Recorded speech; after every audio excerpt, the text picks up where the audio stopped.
This for today's class. Yes. Try to be present from the device that you can turn on your video from. But it's okay for today. At least just be responsive. That's it. Okay. Yes, ma'am. All right. So today we're going to begin with this chapter called as control and coordination. Now see, this chapter contains all the things that are important as far as the something that makes us who we are and makes us perform all the kinds of activities. So it's like with the help of all the organs in our body, particularly the brain and stuff, we do the process of control and coordination. Now, before I actually dive into the chapter, I'd like to get you familiarized with some terms that are very important. The first term is a stimulus. Now, what is a stimulus? See, a stimulus is an agent or a sudden change which can happen externally or it can happen internally and it causes a change in the organism or its body part. So, that is what we call as a stimulus. Clear? So it's like a change or something that is causing a change in the organism's body or the body part. The second thing after that comes is the response. Now, response is sort of like a reply to the stimulus. The reply to the stimulus. Basically, it is the change in the organism, the change that happens as a result of the stimulus. Then comes receptors. Now see, for example, if you people are standing somewhere, okay, if I come behind you and I pat at your back, what would you do?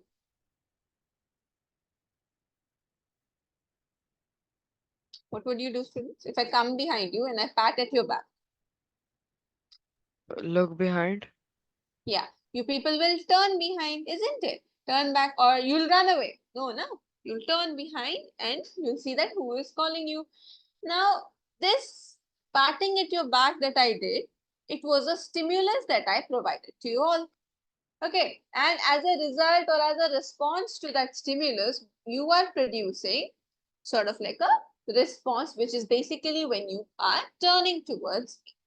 So this is the best example to explain the stimulus and the response. Now see, furthermore, how did you know that I was patting at your back? How were you informed? It's because you felt it, right? When I patted at your back, you felt it, and that is because of the receptors.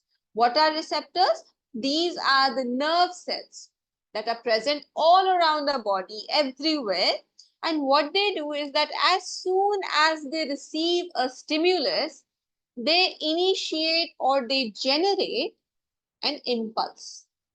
What is an impulse? It is a signal.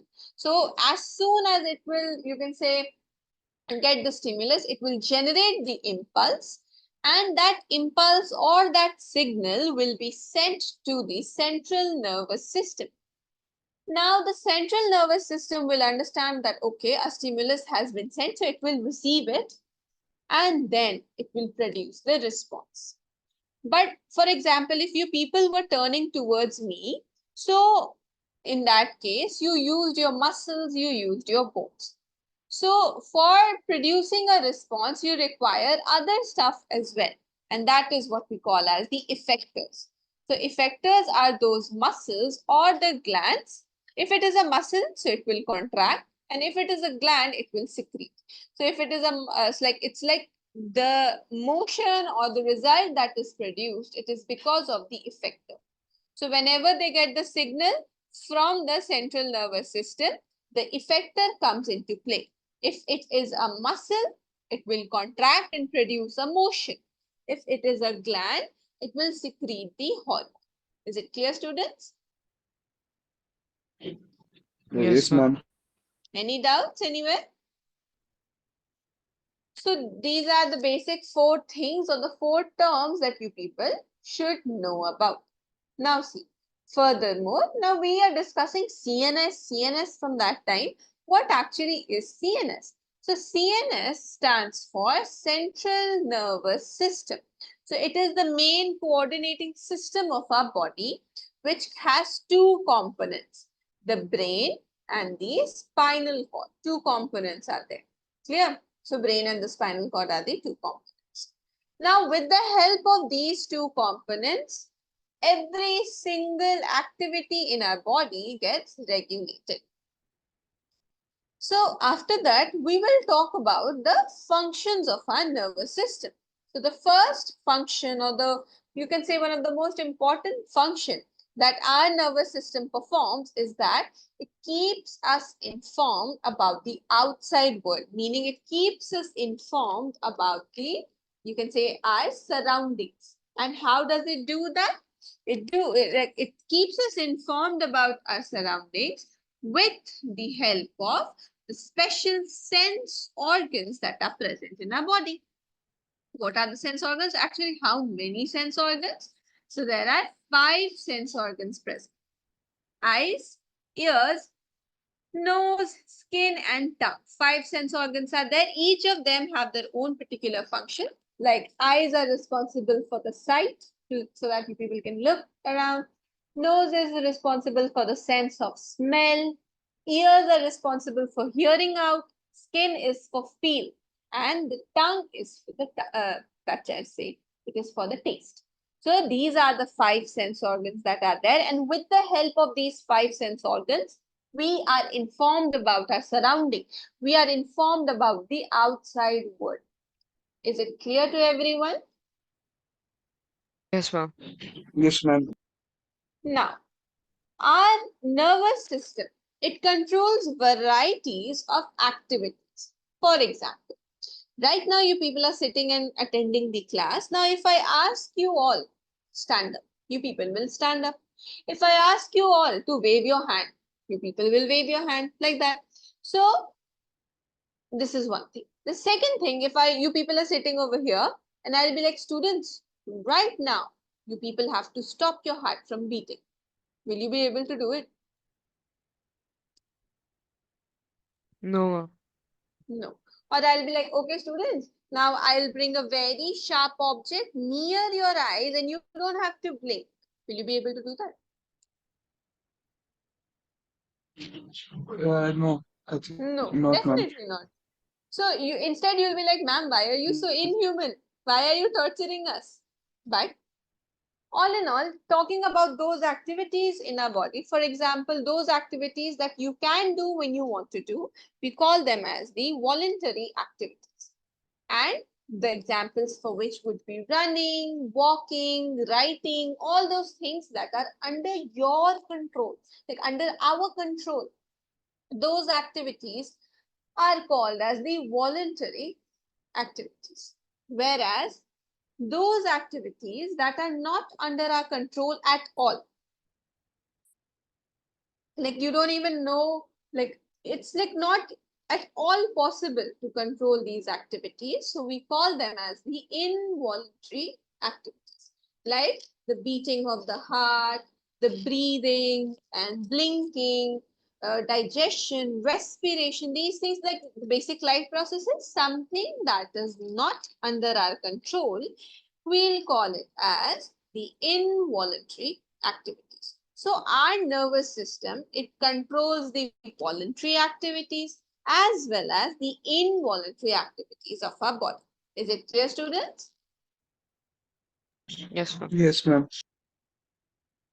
After that, there comes the fourth function of our nervous system, which is it helps us, or it enables us to remember, it enables us to think and to reason. So all in all, it makes us who we are, right? You can remember all of these lessons that I teach you, the answers that you learn. It's because of your nervous system. You think and you answer again because of your nervous system, and you can distinguish from what is right, what is wrong, what would not be appropriate. So that is the reasoning part. So all of these functions, we are able to do so with the help of our nervous system. So these are the 4 most basic and the most important functions that are performed by our nervous system. Now, up until now, if you people have any doubts, tell me. No, ma'am. No No, doubts. ma'am. No doubts? No one has any doubts? Okay. All right. Okay, students, now you note down till here, then we'll move forward.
You can scroll down.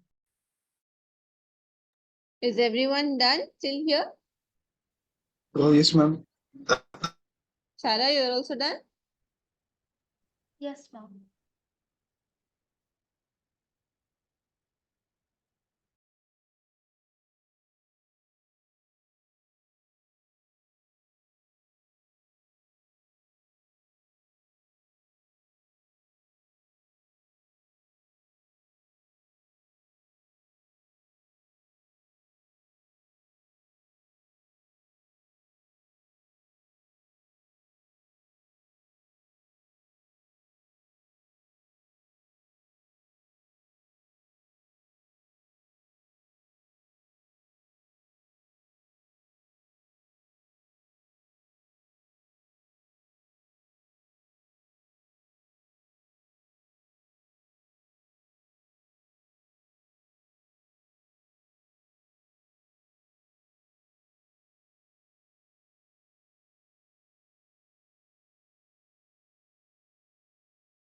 Done, ma'am.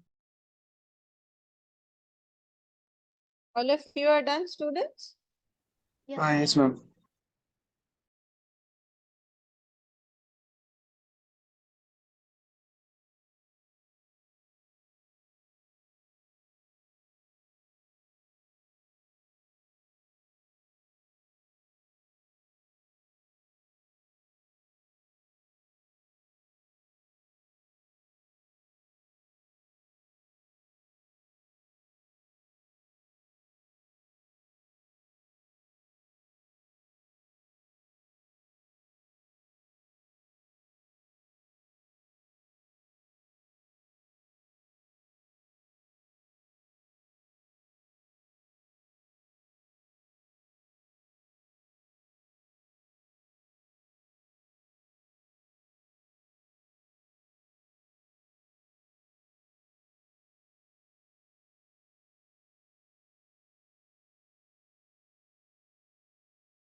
Well done, ma'am.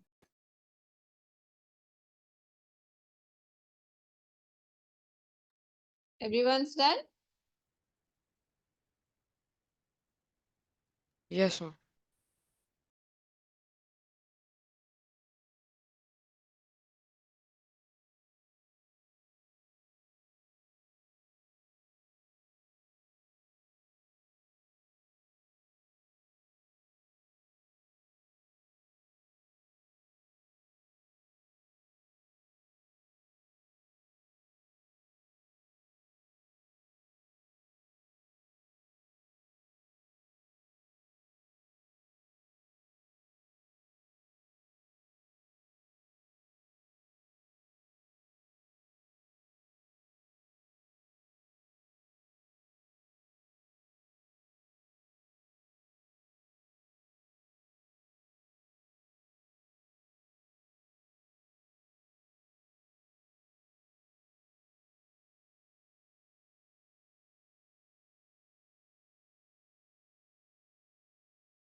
Done, ma'am.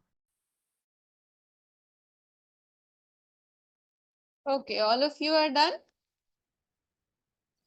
Yes, ma'am. Sarah, you're also done? Yes, ma'am. Okay. Now, moving forward, see, when we talk about our nervous system, just like how you people might have studied about the functional unit of life, same way there is a functional unit of our nervous system as well, and that is the neuron. So now you people have to study about the structure of a neuron, what neuron does, what it actually is. So see, this right here,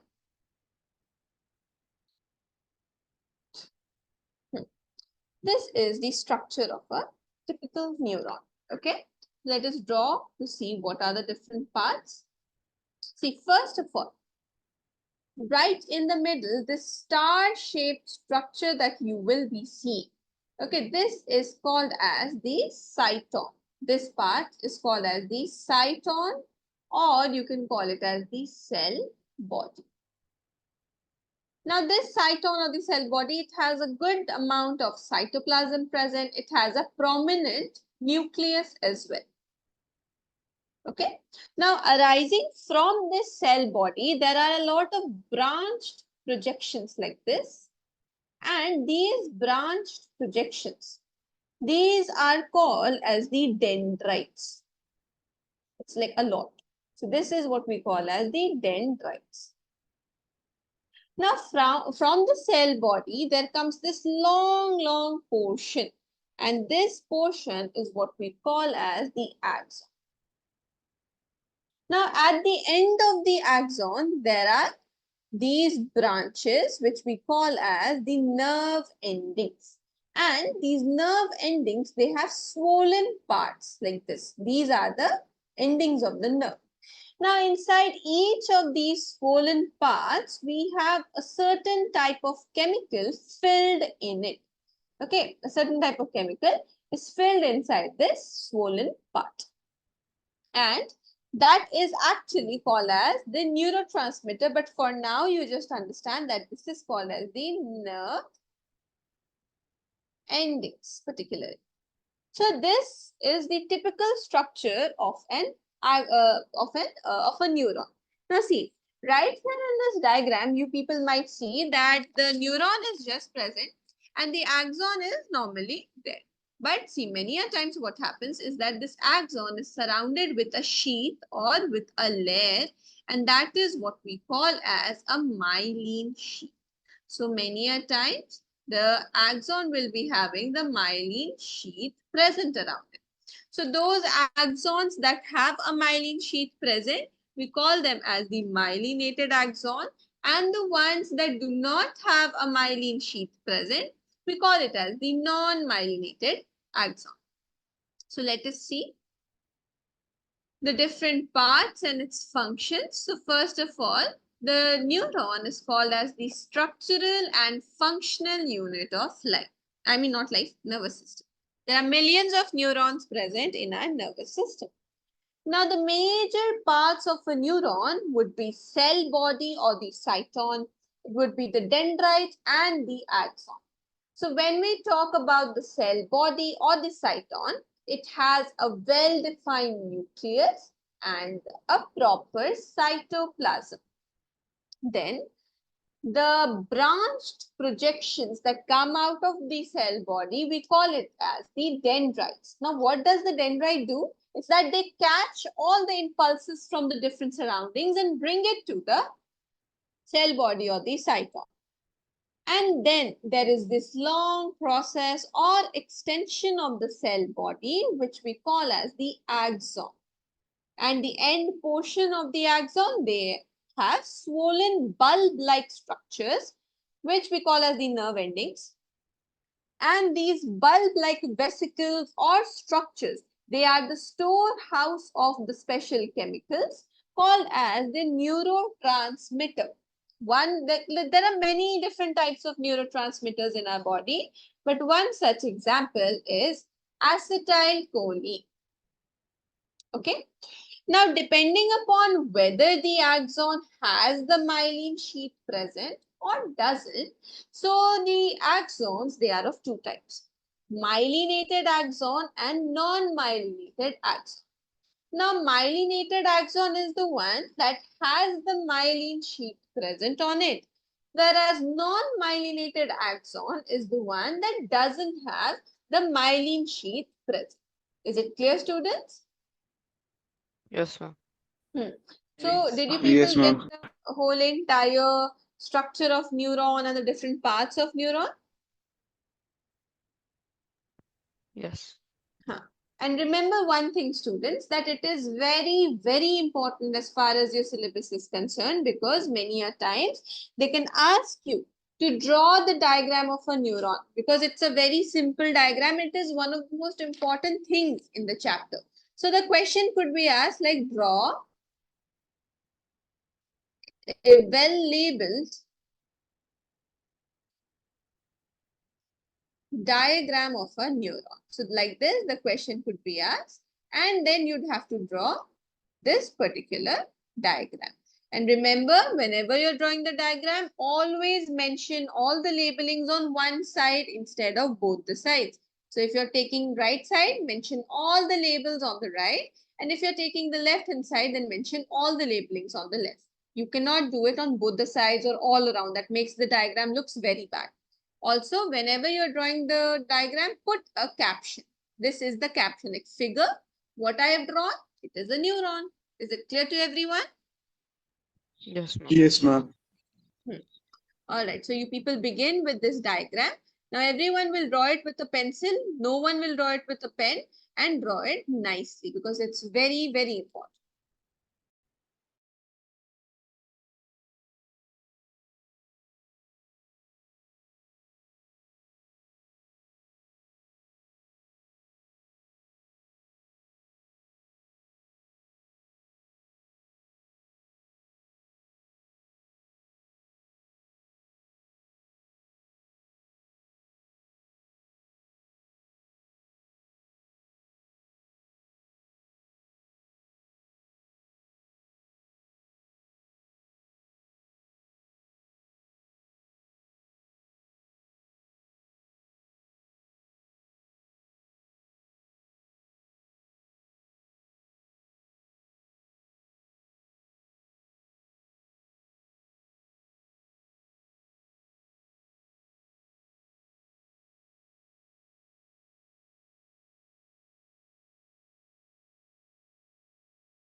Done, ma'am. Everyone's done till here? No, ma'am, just 2 minutes. Okay.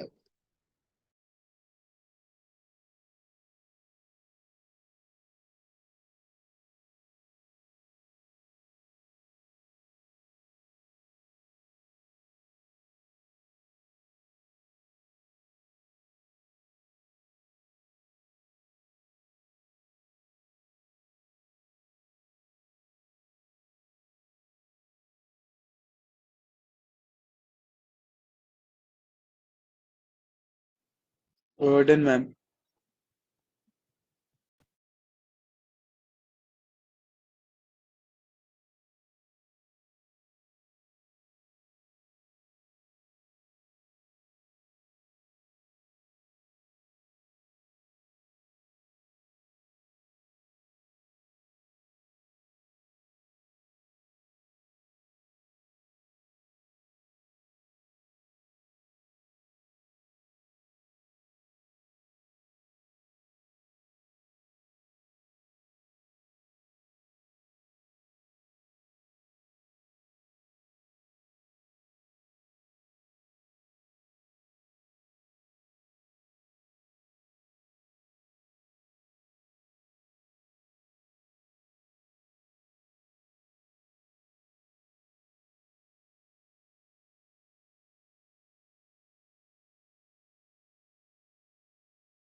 Done, ma'am.